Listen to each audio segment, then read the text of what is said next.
Bom dia a todos, estamos aqui outra vez numa live para divulgar os resultados da pesquisa Cruzoé Empíricos, feita pelo Instituto Paraná. Estamos outra vez aqui com Murilo Hidalgo, diretor do Instituto Paraná Pesquisas, Caio Junqueira, repórter da Cruzoé, Caio Mesquita, CEO da Acta, que engloba a Empíricos. Muito obrigado a todos pela presença.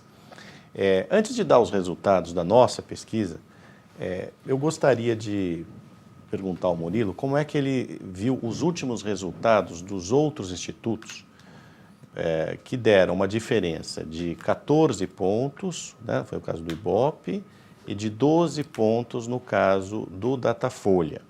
Essa última pesquisa do Datafolha, divulgada ontem, pegou de surpresa não só os eleitores, mas a própria campanha do Bolsonaro. Me explica aqui, Murilo, porque os nossos resultados são diferentes. Como é que esses institutos podem ter resultados tão discrepantes? Foi um assunto que a gente já abordou aqui em outros momentos, mas eu gostaria que você falasse outra vez. Olha, Mário, a pesquisa nada mais é do que a fotografia de um momento. Sim. Certo? Eu acho que é a fotografia que é o momento do Ibope e o Datafolha, dentro da amostragem que eles fizeram, do perfil que eles coletaram, do que eles encontraram. Agora, se a gente fizer uma análise dos resultados deles, desde que iniciou as pesquisas deles, eles estão na margem de erro. 2 para lá, 2 para cá. Certo. Então, um candidato ou para o outro. Então façamos as contas aqui. Eu acho aqui. Assim, que as pesquisas deles estão muito próximas também do que iniciaram as pesquisas deles, certo? Há variações, mas não variações tão grandes assim que possam dizer que tal candidato vai crescer muito ou vai cair muito, certo? Ainda nas pesquisas deles estão numa margem de erro, num comparativo entre as pesquisas deles. Certo. A margem de erro em geral é 2 pontos a margem geral. Exatamente. Né?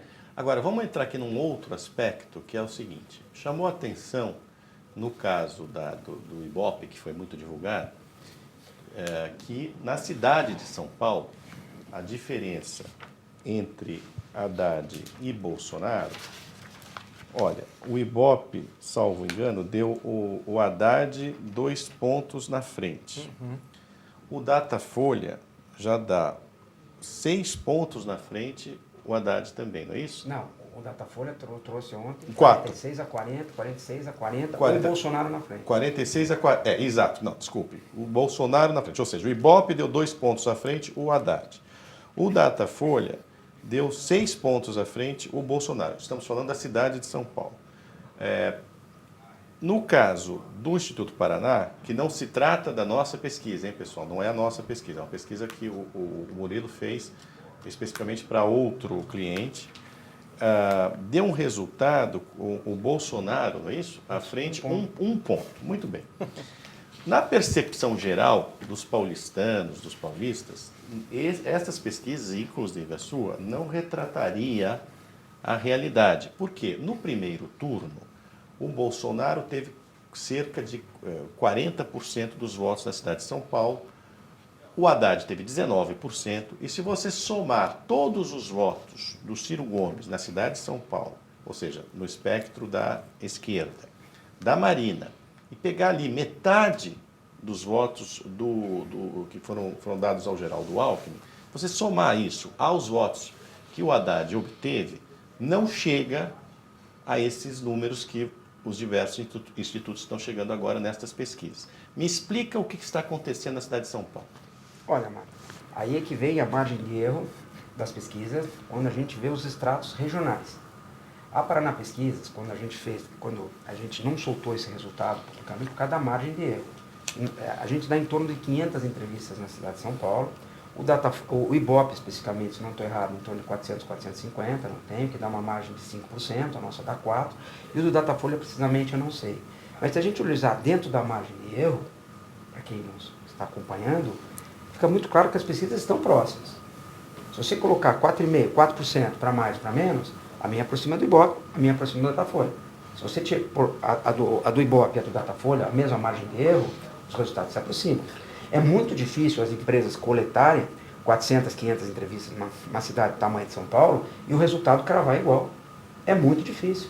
Aí é que explica um pouco, Mário, a variação dos resultados regionais, a variação por dentro das pesquisas, de uma para outra, e aonde dão as diferenças. Vamos explicar outra vez para quem não está entendendo, que é o seguinte: para fazer uma pesquisa geral, você tem que distribuir o seu campo proporcionalmente ao número de eleitores de cada região.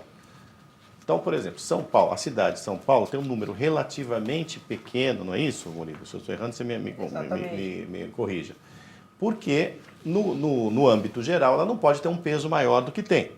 No entanto, quando você diminui o número de eleitores pesquisados, a margem de erro aumenta. É natural que isso aconteça. Aí você pode perguntar, mas por que então não se faz com mais gente em cada lugar? Porque aí os custos ficam praticamente inviabilizados, se eu não estou errado, não é isso? Não é só uma questão de custo, é uma questão de logística também e o prazo que a pesquisa tem que ser feita. Então, se você for aumentar lá para 4.000 entrevistas, por exemplo, no estado de São Paulo, você vai precisar de mais dias para fazer, ou muito mais gente, daí que você perde um controle interno. Então, por isso que existe um número que os institutos de pesquisas consideram que é o correto, consideram que vai retratar a realidade e se faz dentro daquele período que se consegue fazer. Então a gente pode chegar à conclusão, eu pergunto a você, que a divulgação numa pesquisa nacional de dados regionais, como se esses dados regionais refletissem um aumento ou uma perda de votos, não deveria ser feita. Da forma com que é divulgada. Porque assim, quando se divulga os resultados regionais, um exemplo, só citando o exemplo da nossa pesquisa que nós vamos divulgar daqui a pouco, tá? É um exemplo, quer ver? Na região sudeste foram realizadas 922 entrevistas, tem 4% de margem de erro. No nordeste, 570 entrevistas, 5,5% de margem de erro. Tá? No norte e centro-oeste, 319, 5,5%, na região sul, 309, 5,5%. Então precisa ser dito isso. Que existe, como a gente falou... Uma diferença na margem de erro. Uma diferença na margem de erro. Então, mas no Nordeste cresceu 4, pô, mas se a margem de erro é 5, não pode categorizar, cresceu, caiu, ele variou 3 para baixo. Não posso dizer despencou. Quer dizer, tem a forma com que é divulgada. Claro. A forma com que é divulgada, deixar claro para quem nos assiste. O que está ocorrendo é um uso, na minha opinião, indevido das pesquisas para induzir voto. Né? Eu acho que até certo ponto é normal que as pessoas olhem as pesquisas e definam seu voto a partir delas, principalmente quando há uma eleição em que o voto útil prepondera. Mas, da maneira como vem sendo feita, está distorcendo a realidade. Então, senhores, essa história de que na cidade de São Paulo, independentemente do resultado a gente vai apurar, da manchete para a cidade de São Paulo, sem avisar que a margem de erro, mas avisar de uma maneira muito clara, que a margem de erro é muito maior porque o universo pesquisado é muito menor, é manipulação de informação, certo? Então vamos sair desse assunto e vamos ao que interessa agora, que é o resultado da nossa pesquisa para o segundo turno. É a última pesquisa Cruzoé Empíricos, tá? Vamos lá então para a lâmina. Bom, primeiro eu tenho que dar aqui, a lei obriga inclusive, a amostragem. A amostra foi feita com 2.120 eleitores, nos 26 estados e Distrito Federal, 160 municípios. Realizada entre os dias 23 e 25 de outubro, grau de confiança 95%, margem de erro de 2% para resultados gerais. Atenção, a margem de erro para resultados gerais é a média de todas as margens de erro para cada região e micro-região, vamos chamar assim. Vamos lá, os resultados. Jair Bolsonaro, votos totais, 53%. Fernando Haddad, 34,4%. Nenhum, 8,6%. Não sabe, 3,9%. Agora vamos olhar a lâmina 2 para ver a variação que houve em relação à última pesquisa. Na nossa última pesquisa, Bolsonaro tinha 52,9% e passou para 53%, ou seja, mesma coisa. Haddad, 33,9% na última pesquisa e foi para 34,4%, também uma variação de 0,5% dentro da margem de erro. Nenhum, 9,4%, foi para 8,6%. E não sabe, 3,8% para 3,9%. Ou seja, na pesquisa feita pelo Instituto Paraná para Cruzoé Empíricos, os ponteiros não se mexeram, nem muito no extremo da margem de erro máximo, nem para fora da margem de erro. O que leva a crer, né, Murilo, que toda a campanha negativa contra o candidato que é líder das pesquisas parece ter funcionado de acordo com os resultados que você obteve. A campanha negativa não teve não teve impacto nenhum, né? Agora, se você olhar outras pesquisas também, por exemplo, a pesquisa do Ibope me chamou a atenção, porque, aliás, chamou a atenção de todo mundo, porque os votos que o Bolsonaro teria perdido dentro da margem de erro não foram para o Fernando Haddad, foram para nulos, né, ou indecisos. E o que leva a crer também que esses votos poderão voltar para o Bolsonaro. Pelo grau de certeza dos eleitores nesta eleição, vamos ver aqui qual é a próxima lâmina. Dos válidos, vamos voltar primeiro para os votos válidos. Vai. Aqui vocês estão vendo o gráfico dos votos válidos. Jair Bolsonaro, então, vai para 60,6% dos votos válidos e Fernando Haddad a 39,4%.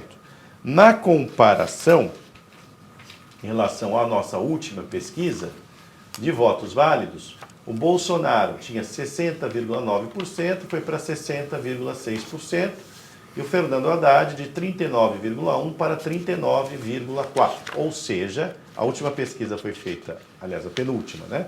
Em 17 de outubro, esta agora está sendo divulgada hoje, 26, não mexeu também, quer dizer, reflete exatamente, obviamente, o total de votos entre todos os eleitores, inclusive indecisos e nulos.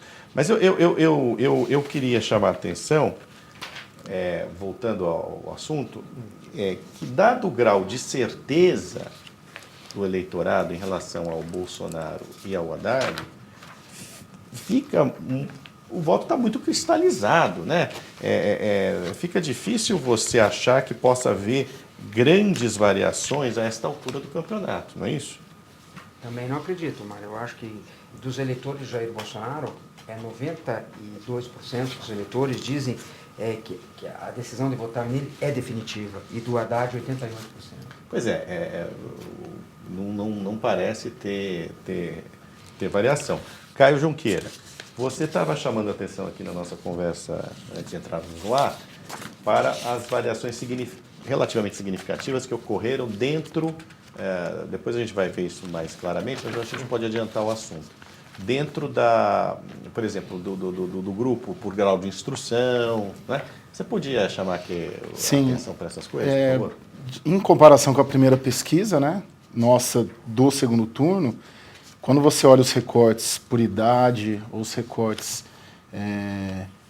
por nível de escolaridade, você vê que a única, onde mexeu exatamente é no ensino fundamental, que tem um descolamento do Bolsonaro para o Haddad, né? Na primeira pesquisa nossa do segundo turno, estava empatado, ao redor de 43% dos eleitores do Jair Bolsonaro e do Fernando Haddad de ensino fundamental, eles empatavam. Nessa pesquisa, o Bolsonaro aparece com 45%, 45,4%, nessa faixa de ensino fundamental, e o Haddad com 41%, ou seja, já fora da margem de erro, então mostra que ele conseguiu... No caso do Haddad, né?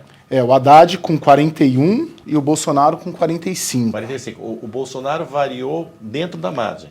Era 2%, não é isso? Era 43%, isso, tem uma pequena variação. E o Haddad variou um pouquinho fora da margem de erro, perdendo no ensino fundamental. Isso. É o único recorte em que tem uma distância maior dos dois em comparação com a primeira pesquisa nossa. Certo. Porque todas as outras, ensino médio, ensino superior, as faixas etárias, ficam mais ou menos estáveis, né?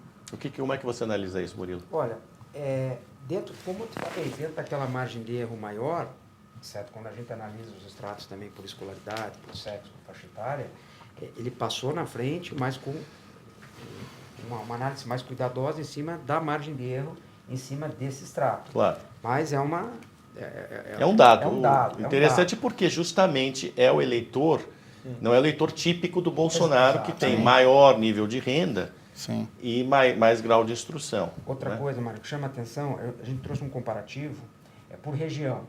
Vamos lá. Tem o resultado por região. Vamos primeiro falar Slide, da evolução por sexo. Vamos lá, sexo masculino. Bom, isso tudo, evidentemente, essas próximas lâminas refletem a estabilidade que foi encontrada pelo Instituto Paraná, verificada pelo Instituto Paraná. Então, por exemplo, entre os homens, votos para Bolsonaro, que eram, em 17 de outubro, 59,2%, passaram as intenções para 59,5%, ou seja, dentro da margem de erro também. No Fernando Haddad, que eram de 31,6%, passaram a 32,1%. Não sabe e nenhum, também não houve nenhuma variação. Vamos para o voto feminino, que é a grande surpresa, digamos assim, pelo menos para alguns analistas. Para mim não foi surpresa nenhuma. Jair Bolsonaro tinha 47,4% dos votos femininos, passou a 47,3%, igual. Haddad, 36,1%, passou a 36,5%. O que eu noto, o que é mais interessante aqui no voto feminino é que o número de mulheres que declaram que não votarão em nenhum é maior do que o dos homens. E o não sabe também. Murilo, esse dado é comum nas pesquisas? As mulheres são mais reticentes em relação aos candidatos ou mais indecisas ou não? Não, muito mais.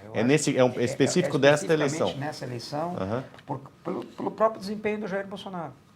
Certo? Que ele, em todo o processo eleitoral, desde o primeiro turno, ele sempre teve um desempenho muito melhor no sexo masculino do que feminino. Então, eu acho que isso aqui é a pequena variação que poderá ocorrer no dia da eleição. Certo. A favor de 2 pontos para mais para um, 2 pontos a menos para outro. Nesse extrato. Esquisito. Para onde esse voto feminino irá? Essa ao meu ver, é a dúvida da eleição. Certo. Que também não vai mudar o resultado, ao meu ver, em muita coisa. Certo? Mas é a grande modificação que pode ocorrer de 1 ou 2 pontos em cima desse voto feminino. Bom, vamos para a rejeição, que é um dado importante também. A rejeição no segundo turno, né? Do Haddad é maior do que a rejeição ao Jair Bolsonaro, segundo o Instituto Paraná. Então, Fernando Haddad foi de 55,2% de rejeição em 17 de outubro para 54,5%. Jair Bolsonaro também subiu um pouco dentro da margem de erro, ali abaixou um pouco no caso do Haddad, mas também é 0,2%, né? Não, 1,2%. No caso do Bolsonaro, foi de 38% para 39,4%. São variações insignificantes, né? Certo? Agora vamos chegar no ponto das regiões aqui. Vamos por região. Que o Murilo tem algo a dizer depois. O Nordeste, 50,9%, o Bolsonaro tinha das intenções de voto, foi para 51,9%, crescimento dentro da margem de erro de 1%. O Jair Bolsonaro, 39,8% em 17 de outubro, agora tem 35,6% das intenções de voto. Caiu o número de eleitores que não votarão em nenhum, e manteve-se estável o número daqueles que não sabem. Continua chamando a atenção, de acordo com a pesquisa, o desempenho do Bolsonaro no Nordeste, que é relativamente alto. O Haddad continua tendo um número de votos menor do que qualquer outro candidato petista nessa região, não é isso? Exatamente. É a primeira vez das últimas eleições, desde que o PT ganhou, que eles estão tendo, assim, está ganhando a eleição, mais de 50% é uma boa votação, mas não é aquilo que a Dilma Rousseff fez nas últimas eleições em relação a Aécio Neves. Essa eu acho que é que é o grande quesito porque a candidatura do Haddad Não saltou. não saltou. Você podia lembrar para a gente mais ou menos quais eram os percentuais no Nordeste das outras pesquisas, nos outros anos do PT, o desempenho dele no Nordeste, na região? Dos votos normais, mais de 60 a 64. 60 a 64%, né? Bom, vamos agora para o Norte mais Centro-Oeste. Bolsonaro, 62,1%, passa a 60,2%. 60,2%, exato. Aí tem uma variação ali no limite da margem de erro, né? Não, mas da margem de erro, de novo, regional é maior. Regional é maior, exatamente. Sim, é verdade. Então não está absolutamente dentro da margem de erro. Bem lembrado, Caio. Então, Haddad, 25,1% em 17 de outubro, foi para 27%. Né? E os outros números se mantiveram também estáveis. Vamos para a região Sudeste. 57,6% tinha o Bolsonaro em 17 de outubro, foi a 58,4%. Fernando Haddad, de 29,6%, foi para 28,7%. Também absolutamente estável. E no Sul, que é onde o Bolsonaro tem... O Sul é o Nordeste do Bolsonaro, né? É onde ele tem o maior desempenho. Ele tinha 63%, foi a 61,8%. E o Haddad tinha 24,8%, foi a 24,8%, isso. E foi para 26,9%. Vamos para a decisão definitiva de votos, que o Murilo já havia abordado.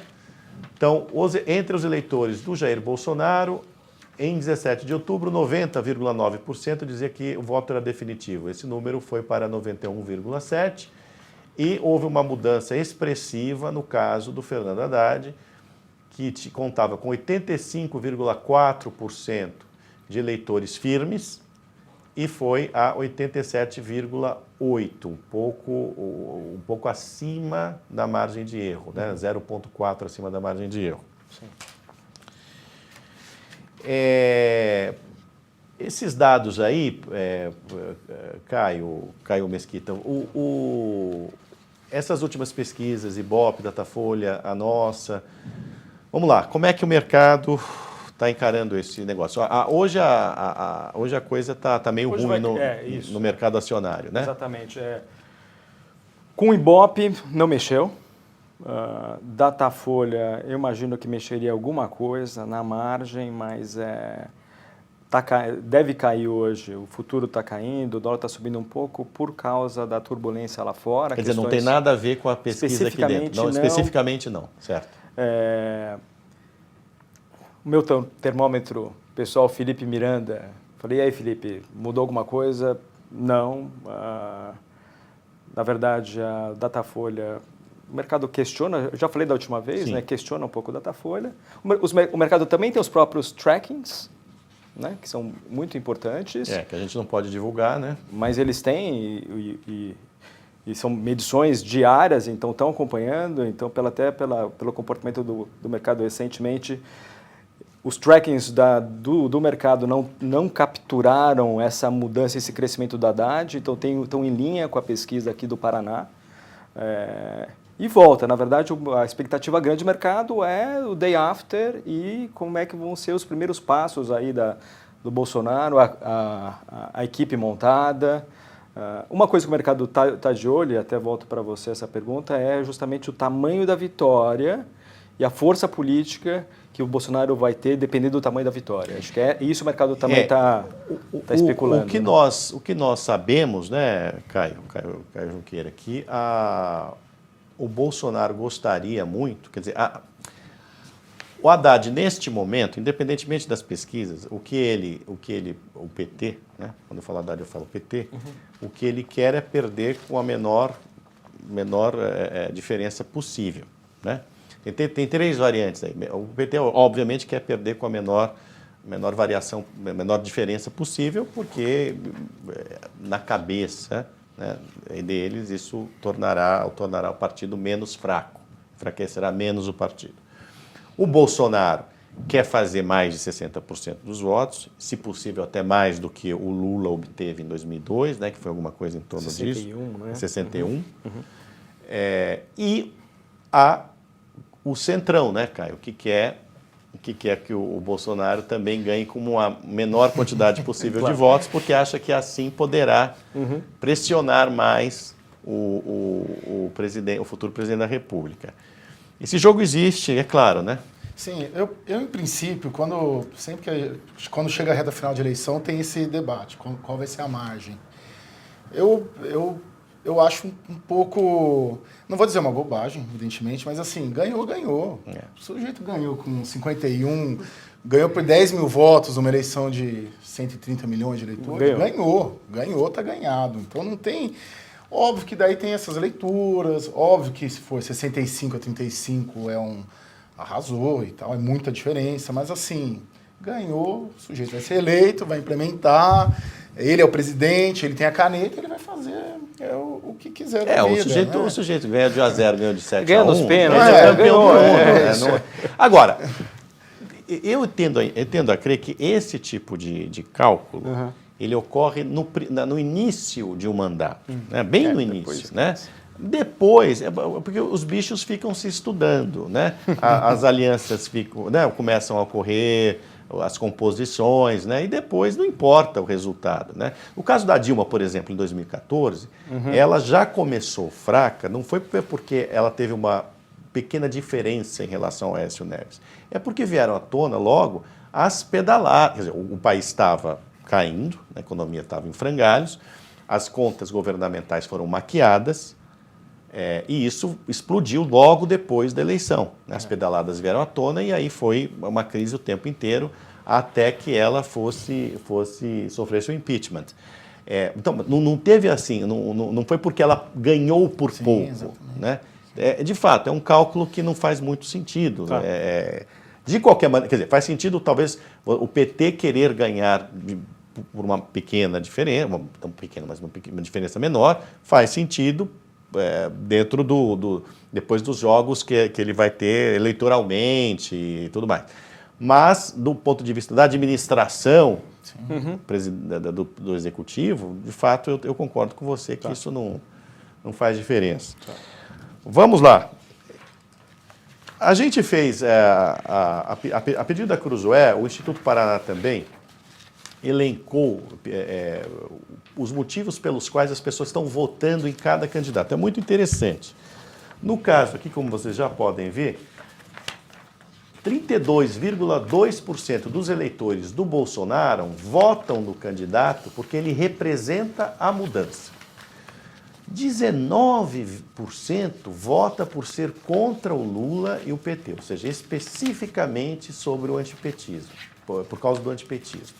E 6,9% pelos projetos anticorrupção. O que me chama a atenção aqui, não sei o que vocês pensam, mas é que representar a mudança é muito difuso. Ele pode incluir o antipetismo e pode incluir também os projetos de anticorrupção, não é isso? Sobreposição aí, né? O que você acha, Murilo? Olha, eu acho que ele, durante a campanha, ele vendeu muito bem isso. A mudança em todos os sentidos. Inclusive a mudança, muitas pessoas criticam, outras apoiam, o armamento, segurança, que ele bateu muito, certo? Eu acho que isso é uma mudança de paradigma. Isso ele vendeu muito bem durante a campanha. Certo? Então, eu acho que isso que as pessoas estão esperando dele. É uma mudança de tudo. De tudo que está acontecendo no Brasil, alguém que entre e põe a casa em ordem. Essa eu acho que é a principal, o motivo do voto do Bolsonaro. No caso da segurança pública, você tem aí 4,3. Então, olha assim, sim, exatamente. No caso do Bolsonaro, olha que coisa curiosa. Depois de projetos, a gente não elencou aqui no gráfico todos, mas depois dos projetos anticorrupção tem, pela defesa dos valores da família, 6% dos eleitores do Bolsonaro escolheram este item. Por ser honesto e confiável, 4,4%. E pelos projetos para a área de segurança pública, esse número é de 4,3%. No caso do Haddad, vamos agora para a lâmina do Haddad, por favor. Olha só. 20,3% dos eleitores do Haddad votam no candidato do PT por não gostar do Jair Bolsonaro. 12,5% pela defesa da democracia. E 12,3% por ser o candidato do ex-presidente Lula. Eu acho curioso porque é o terceiro motivo elencado, é aquele que o PT, no primeiro turno, na campanha de primeiro turno, acreditava que seria a principal razão. Mas foi, mano. Mas foi? Foi, porque... Bom, foi o que levou o Haddad Foi até o que segundo levou o turno. Haddad Tá até o certo. segundo turno. Tá certo. Agora, a gente fala muito no caso do Bolsonaro, do antipetismo, né, Caio Junqueira? Sim. Não te parece curioso também que a maior parte dos eleitores do Haddad sejam anti-bolsonaristas? Exatamente. Independentemente da Sim. ideologia que possam ter? E quando você vai nos motivos pelos quais o Jair Bolsonaro é escolhido, a resposta por não gostar do Haddad é 2%. Então, Exato. parece que muito mais os eleitores do Haddad não gostam do Bolsonaro do que os eleitores do Bolsonaro não gostam do Haddad. Eles não gostam do PT. Mas o Haddad ali, ele não é o principal motivo, né? Nós vivemos um momento curioso, porque o Haddad é um candidato que não tem, de fato, personalidade, carisma. Quer dizer, pelo menos o eleitor não o encara assim. Ele não conseguiu se livrar da imagem que ele mesmo, na campanha de primeiro turno, assimilou de poste do Lula. Sim. Né?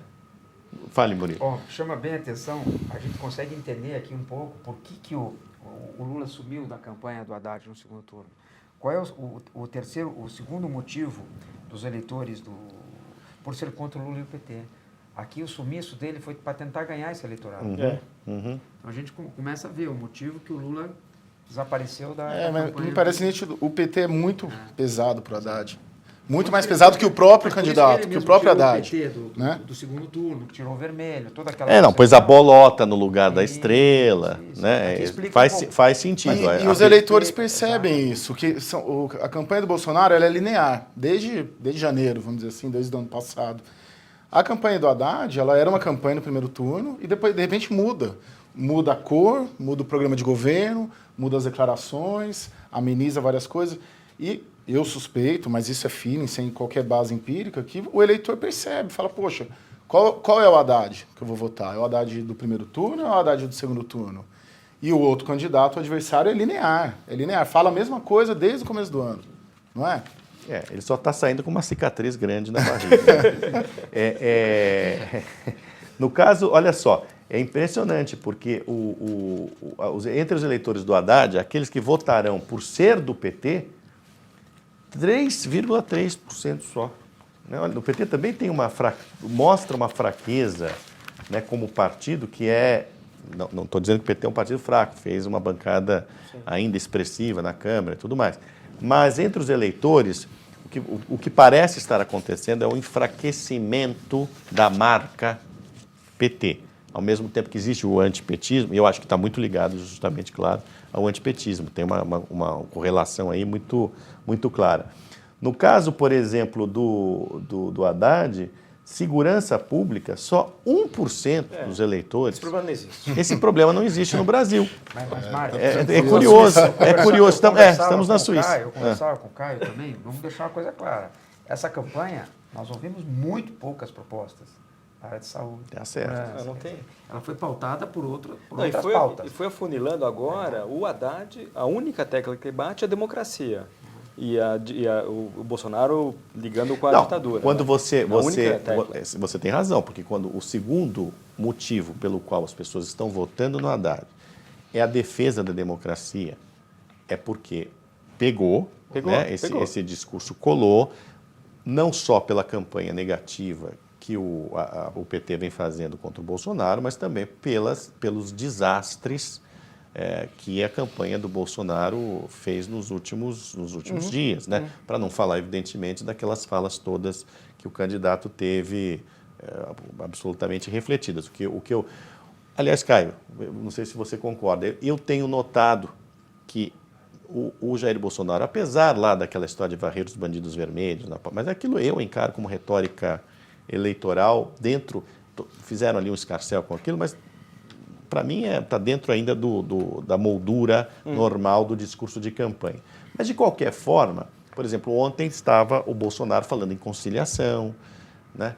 Você não acha que o Bolsonaro já baixou um pouco, já está saindo do tom de campanha, entrando no modo de cruzeiro presidencial, digamos assim? Eu acho que tem são dois movimentos, né? Você tem um movimento, quando ele vai na Paulista e fala de exterminar, de ir na ponta da praia, ele está falando para o eleitor dele, para esses 90% que gostam dele e estão com ele há meses. Agora, quando ele já vira o presidente, já veste essa camisa de presidente e já negociando o governo, ele faz os acenos, ele já faz uma acomodação. E eu vejo dois movimentos nessa semana.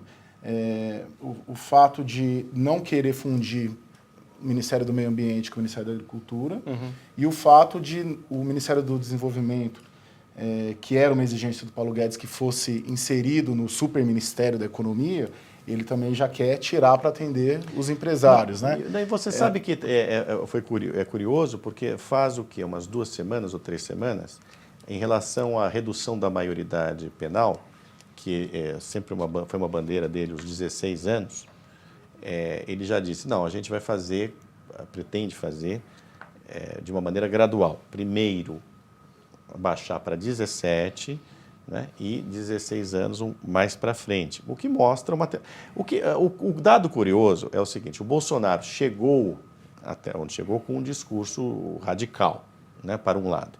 Ele agora baixa o tom, tenta conciliar. Eu acho que esses números preocuparam a campanha, né? Tá muito evidente que preocuparam a campanha. E ontem ele estava pedindo maior engajamento, né, e mandando o pessoal dele, que costuma falar besteira, calar a boca.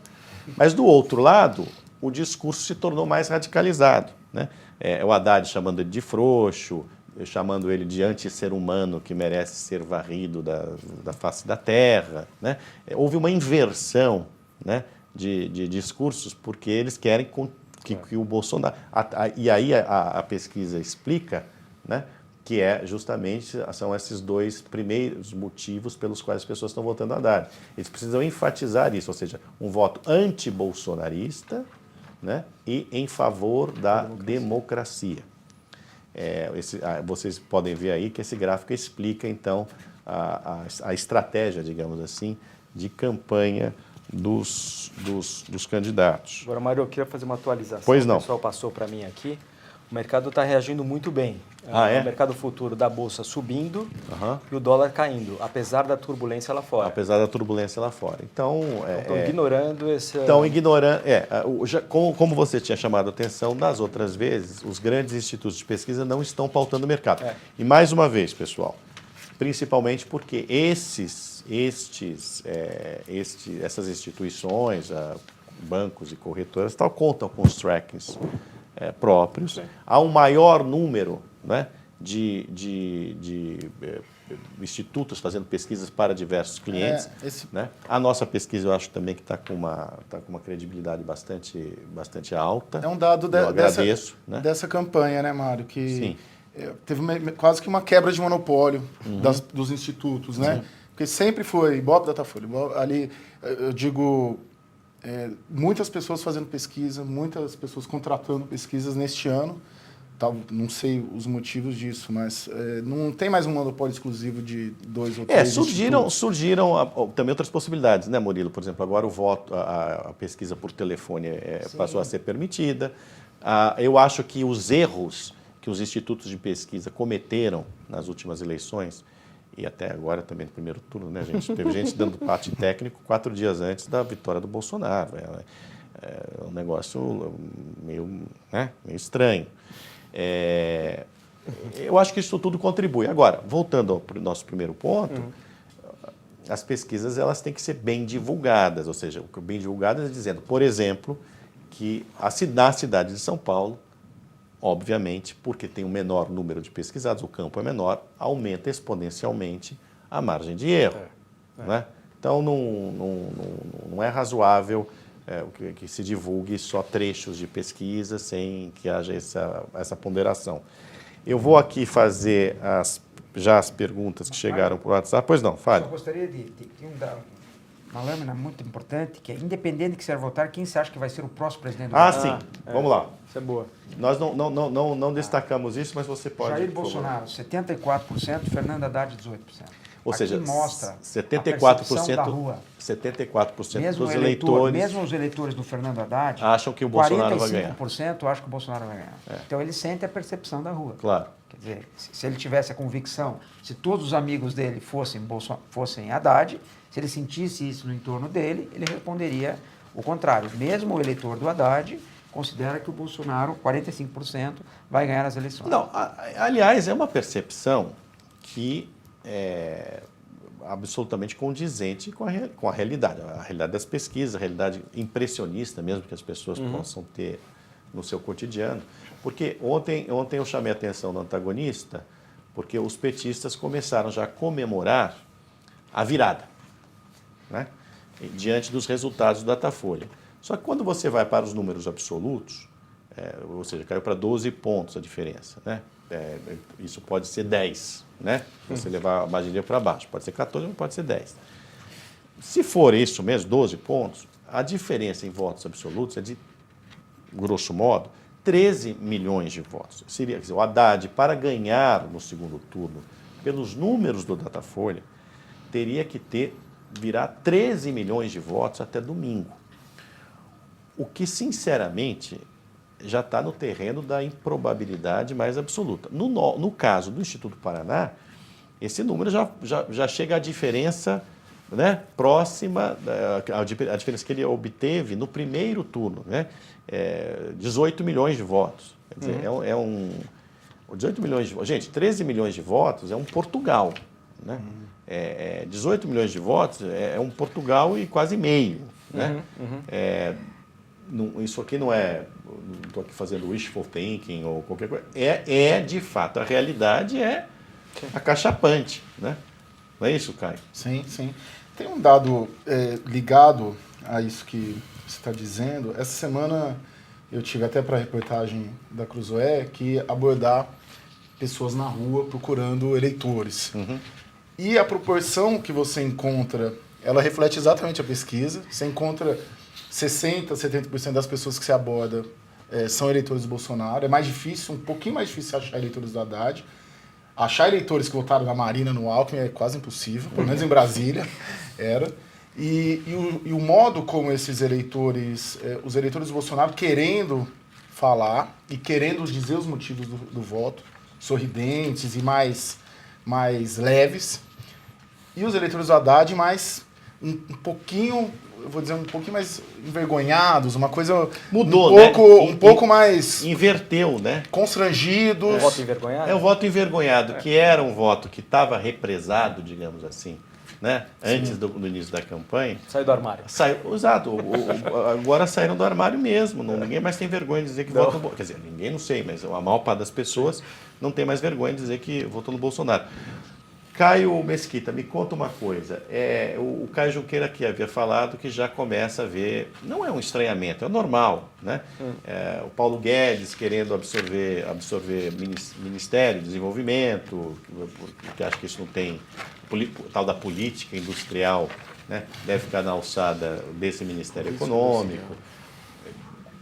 Tem ali já o Bolsonaro já havia falado que não haverá privatização da Petrobras, nem da Eletrobras, tudo bem.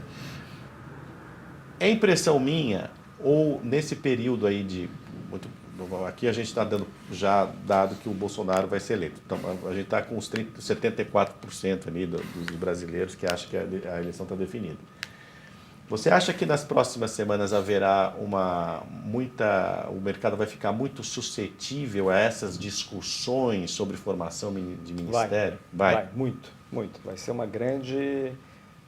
grande especulação. E essas duas forças, né? O liberalismo do Paulo Guedes e esse nacionalismo dos militares que tem uma presença grande no governo, né? Será que vai voltar o Ministério do Interior, umas coisas assim que a gente lembra dos anos 70? É uma possibilidade que o mercado vai ficar avaliando e diagnosticando diariamente, né? Vai ser a grande incerteza, né? E para onde vai esse governo, né? Existe aí uma aproximação, né, Caio? A Caio Junqueira, tem um monte de Caio aqui, né? Tá parecendo escola, né? Que a gente tem que chamar pelo sobrenome, né? Escola infantil, né? Quando os crianças chegam e falam, a Sara da Silva e não a Sara. Na minha época tinha Fagundes. muito Marcelo, Alexandre, essa minha Marcelo, geração. Mas Caio o Caio Junqueira, o que existe também é uma aproximação, parece já bastante adiantada, entre o Rodrigo Maia, né, o Centrão e tal, e o Bolsonaro. Até que ponto você acha que a reforma, que é um fato que mexe muito com o mercado, evidentemente, que é possível haver uma reforma da Previdência, essa reforma aí que o Temer está querendo emplacar, ainda no mandato Temer? Você acha que... Como é que você vê isso? Não, primeiro que eu acho que a aproximação dos dois é boa para os dois. Esse negócio de inventar candidato a presidente da Câmara do PSL, que tem dos 52, 47 novatos, é melhor deixar para o Rodrigo Maia. Tem afinidade de agenda, tem afinidade ideológica. Rodrigo Maia conhece a casa, tem um trânsito com a oposição que, de certa maneira, indiretamente acaba ajudando o Bolsonaro ser eleito, então é bom para os dois. Acho que a melhor coisa a ser feita Eu também sou dessa opinião. Né, de lado a lado. Poxa, o cara está lá há 20 anos, 15 anos. Mas a possibilidade da reforma da Previdência sim. ser aprovada, você acha que isso é factível ainda no governo Temer? Não, neste ano eu acho difícil. Também acho difícil. Neste ano difícil. Eu também acho difícil. Agora, o mercado espera, né, Caio Mesquita, que essas reformas, pelo menos essas... A expectativa é grande, sejam feitas logo. Isso. Porque a história mostra que se não faz no início, quando, inclusive, a força eleitoral ainda, a propulsora ainda é grande, dificilmente consegue fazer depois, né? Sim. A principal questão de fazer a temperatura de Congresso, por que não fazer agora? Porque metade da Câmara vai cair fora. E não querem cair caindo fora porque perderam, porque não foram reeleitos a maioria. E não querem cair fora, além de terem sido derrotados, provavelmente continuarão na política e não querem continuar com o peso ali de ter aprovado uma reforma impopular. Então deixa para o novo governo. Do que a gente ouve, é a principal questão. Por que não aprovar agora? Porque não, é difícil de passar, porque as pessoas não querem sair do seu mandato, se despedirem do seu mandato, foram derrotados nas urnas, tendo aprovado uma medida impopular. Aliás, no plano de governo, no esboço ali, no documento que existe, que foi revelado pela Cruzoé... O PowerPoint? Né, no caso da Previdência, há de fato, tem um pacote ali para os militares, que compõe uma parte importante da Previdência, bastante generoso, né? Então, isso levantou ali, acendeu o sinal amarelo, né, de que talvez essa reforma da Previdência, mesmo feita durante o início do governo Bolsonaro, não tenha o alcance que deveria ter. A gente continua achando, né, Caio Mesquita, que dá para viver no cheque especial, né? Para o resto da vida, né? Não, eu digo o governo, né? Eu não entendo como... A maioria dos governos vivem no cheque especial. Não, vive, mas de uma maneira que Estados perigosa. Unidos, os grandes países você tem estão razão. no cheque especial. A Itália agora, o orçamento da Itália, que eles estão tentando, que a União Europeia se recusa a aceitar, é porque eles estão tentando gastar um pouco mais do que já gastavam, tendo um déficit ali de 132% uma coisa assim, do produto interno bruto. Ok, viver no cheque especial. Agora, é que esse cheque especial tem que ter um controle também, né? Deveria, né? Deveria. Eu acho que o grande desafio para esse governo é o equilíbrio fiscal. Está totalmente desequilibrado. O déficit brasileiro é um negócio absurdo, né? E a tendência é aumentar. Então, e a Previdência é o principal fator de desequilíbrio. Então tem que endereçar. Não tem reforma de Previdência que resolva, né? Claro. As reformas dos outros países da experiência são reformas graduais, né? É um processo, mas precisa fazer alguma que pelo menos enderece, mostre, sinalize para a sociedade que esse problema está sendo de alguma forma... Abordado seriamente, encarado, né? Uhum. Não pode ignorar aquelas coisas malucas de alguns economistas aí, dizendo que não tem déficit, não tem déficit da Previdência, fazem umas contas lá que não fazem sentido, né? Isso não existe, né? Isso é você negar uma realidade. Certo. Então, é isso. Bom, vamos aqui às perguntas feitas pelos espectadores. Como sempre, o nosso Caio Castelhano, que cuida das redes sociais, ele escolheu algumas que são representativas das dúvidas mais comuns. Uhum. O Adriano Martins pergunta, sempre Murilo, por que nenhuma pesquisa acerta os resultados, nem mesmo dentro da margem de erro? Bom, não sei se dá para generalizar assim, mas você pode explicar outra vez? Por exemplo, por que um instituto de pesquisa, e aqui não vamos fulanizar, 4 dias antes de uma eleição dá um empate técnico e na véspera da eleição esse número dá, sei lá, 14, 16 pontos de diferença para um dos candidatos? Olha, Adriano, se você comparar as pesquisas que foram divulgadas na sexta e no sábado, na eleição passada, elas vieram na eleição passada, você diz? O primeiro turno. Primeiro turno. Elas vieram bem diferentes do resultado do domingo. Uhum. Mas se a gente analisar os resultados da boca de urna coletados pelo Ibope, eles foram quase que perfeitos. Uhum. Verdade. Então você pega a fotografia de um momento. Quando você coleta, nós coletamos terça, quarta e um pedaço da quinta. Certo? Mas por que, por exemplo, tem... Um exemplo, citar São Paulo como um exemplo. Certo. São Paulo. A gente fez a pesquisa, um exemplo, e houve o advento de uma fake news forte. Que foi uma fake news. Pelo menos que a gente pôde escutar. Agora, do Dória. Do Dória. Você está falando do vídeo pornográfico, exatamente, do Dória. a montagem que fizeram. Qual foi o impacto daquilo? Aquilo muda. Tem um impacto. Ou não tem um impacto. Quer dizer, mas são fatos que vão ocorrendo durante o processo. E a velocidade do voto na reta final é muito maior do que a velocidade do voto agora. Que há uma quantidade de gente que muda de voto. Sim. Isso existe, mas é que parece um pouco... mesmo para um país como o Brasil, e eu sempre chamo a atenção que pelo fato de ser pouco politizado, os cidadãos são, infelizmente, pouco informados, eles acabam também prestando atenção na eleição só lá no último instante, muitos deles, não todos, eu acho que tem um grau de politização, esta eleição está mostrando que o grau de politização dos brasileiros aumentou muito, né? Mas mesmo assim parece uma diferença que essa sua razão não explica. Olha, Mário, a eleição passada, o primeiro turno, e essa vai ocorrer o mesmo. Certo? A divulgação dessas pesquisas, principalmente no sábado, certo? Vai fazer com que a rejeição faça o eleitor votar ainda mais. Muita gente que pretenderia não votar, por exemplo, tanto o eleitor do Bolsonaro quanto do Haddad, certo? Eles vão ter um impacto maior de ir votar ou de fazer outros votarem, a mudar votos, com o resultado dessas pesquisas de sábado. Certo. A probabilidade de que ocorreu no sábado, na divulgação daquelas pesquisas, onde mostrava o Haddad, nas pesquisas deles, deixar claro isso, vencendo o Bolsonaro no segundo turno, fez com que houvesse uma mobilização do eleitor do Bolsonaro para que tentasse resolver a eleição no primeiro turno. Agora, vamos voltar um pouquinho, porque explica aqui pra gente, porque quando as pessoas olham a divulgação de uma pesquisa, inclusive das suas, e vem margem de erro de 2%, ok. Aí é a média da margem de erro de todos os universos pesquisados, ok. Isso eu acho que as pessoas entendem. Agora, 95% de confiabilidade. Me explica o que é esse 95%. Porque as pessoas acham o seguinte, que a cada 100 95% Mário, de certeza... Não, que a cada 100 vezes que você repetisse, fizesse a mesma pesquisa...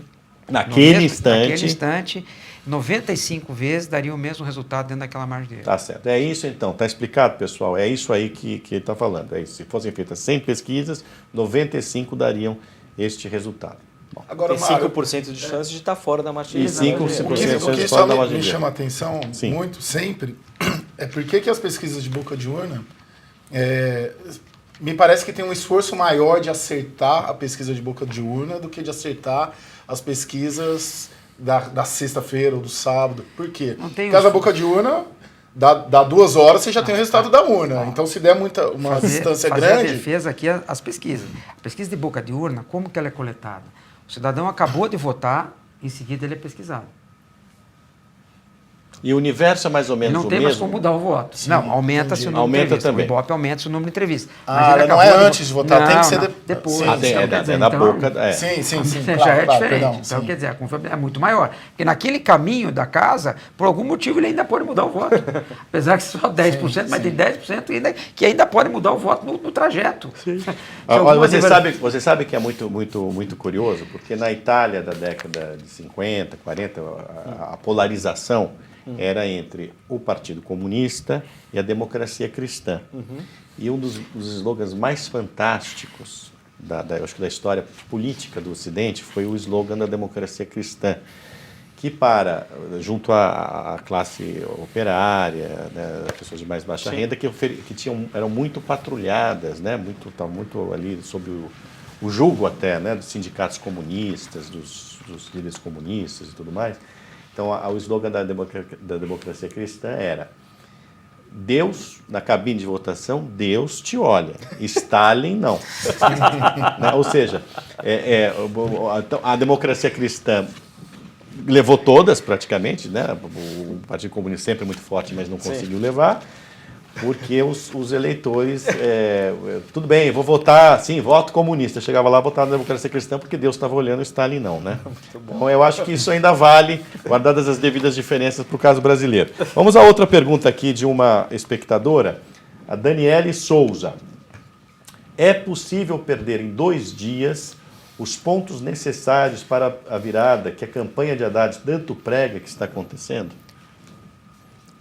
É pouco provável, mas tudo é possível. Mas a nossa pesquisa deixa não- claro que o Bolsonaro é extremamente favorito para ganhar as eleições, extremamente favorito para ganhar as eleições, e só, repetindo ontem um concorrente, só um tsunami. Não, olha, é aquele número, gente. Para Olha, mudar a Daniel, eleição. é aquele número. Se você levar em conta a pesquisa Datafolha, são 13 milhões de votos que o Haddad precisaria ganhar para ganhar a eleição. Como você diz, provável é. Quer dizer, possível é. Provável? Não é provável. Muito pouco provável. No muito nosso pouco caso aqui, da pesquisa do Murilo, do Instituto Paraná, isso já sopra 18, alguma coisa assim. Eu não fiz a conta, mas é isso aí. Né? Nunca aconteceu. Aliás, vamos lembrar, né, Caio Junqueira, que na história, desde a redemocratização, nenhum candidato que ganhou, ficou em primeiro lugar no primeiro turno, perdeu no segundo. Seria um fato extraordinário. Né? Outro dado, Mário, também dentro dessas, desde a redemocratização, e eu olhei muito isso nessa campanha, é o Sudeste. Não teve um que ganhou a eleição sem ter ganhado em 2 dos 3 maiores colégios, São Paulo, Rio e Minas. E nessa eleição, o Bolsonaro ganhou os 3. De ponta a ponta. Aliás, né? o número divulgado ontem em Minas, acho que foi muito estranho, né, Murilo? Porque mostra uma diferença muito reduzida. E não bate com o Zema, com a votação que o Zema está tendo lá, né? É estranho. Chama A atenção. gente sempre, e você tem toda a razão, assim. A margem de erro é maior. São Paulo, Minas, Rio de Janeiro, né? E você pode pôr também Rio Grande do Sul, conduzem a eleição. Né? Em Minas sempre aquela coisa que eu sempre repito aqui, ela é meio Nordeste e meio Sudeste. A votação que o Zema vai ter entre os votos válidos chega a 70%, perto disso. E é um voto casado com o Bolsonaro. Eu não acho que haja eleição. Existe tudo no Brasil, mula sem cabeça, boitatá, né? Mas assim, a maior parte dos eleitores que votam no Zema, a esmagadora maioria, não é um pessoal que tem uma agenda petista, muito pelo contrário, o Zema é um empresário, liberal, também representa a mudança. Partido Novo. Partido Novo. Anti-PT. Vamos lá, só mais uma pergunta. Luiz Fernando de Castro, dentro de um processo normal de fim de propaganda e proximidade do dia D, tem realmente possibilidade de virar o jogo? Bom, é a mesma pergunta, Luiz Fernando. A gente disse que é possível, tudo mas é absolutamente improvável. As pessoas estão, só antes da gente passar para o Caio Mesquita, volta, por favor, ao resultado inicial aqui da nossa pesquisa, por favor. Tem muita gente que perdeu. Olha, na pesquisa feita pelo Instituto Paraná, para Cruzoé Empíricos, Jair Bolsonaro tem 53% dos votos, Fernando Haddad tem 34,4%. Entre os votos válidos agora, por favor. Entre os votos válidos, Jair Bolsonaro vai a 60,6% e Fernando Haddad fica, obviamente, com o restante, que é 39,4%. O Caio tem um recado para dar, por favor. Um convite que eu queria fazer a todos que estão nos assistindo é para clicarem nesse botão aqui embaixo e assinarem a revista Cruzoé, né? Inclusive hoje tem uma promoção especial de preço, acho que R$12,90 por mês, assinatura anual. É imperdível a Cruzoé, eu sou leitor assíduo, é um negócio, assim, é uma publicação indispensável hoje. E quem assinar agora, quem assinar hoje, vai ter acesso já à edição extra, vai ter uma edição extra já. Sim, nós teremos uma edição extra no domingo com o novo presidente. Isso, então não perca isso. E aí também os assinantes da Cruzoé, assim como os assinantes da Empíricos, têm acesso a toda a pesquisa, a íntegra da pesquisa como bônus que a gente está oferecendo aos nossos assinantes. Então não perca a oportunidade, clica aqui para assinar. Muito obrigado. Bom, eu queria agradecer ao Murilo Hidalgo pela presença e pela pesquisa. Vamos ver quem é que acerta no domingo. Muito obrigado, Caio Junqueira, repórter da Cruzoé, que veio especialmente de Brasília. Muito obrigado, Caio Mesquita, da Acta, que engloba Empíricos. E eu quero agradecer outra vez, principalmente a você que nos assiste, que nos prestigia com a leitura da Cruzoé e do Antagonista. Muito obrigado. Nós só existimos, outra vez, não canso de repetir, porque você nos prestigia. Muito obrigado.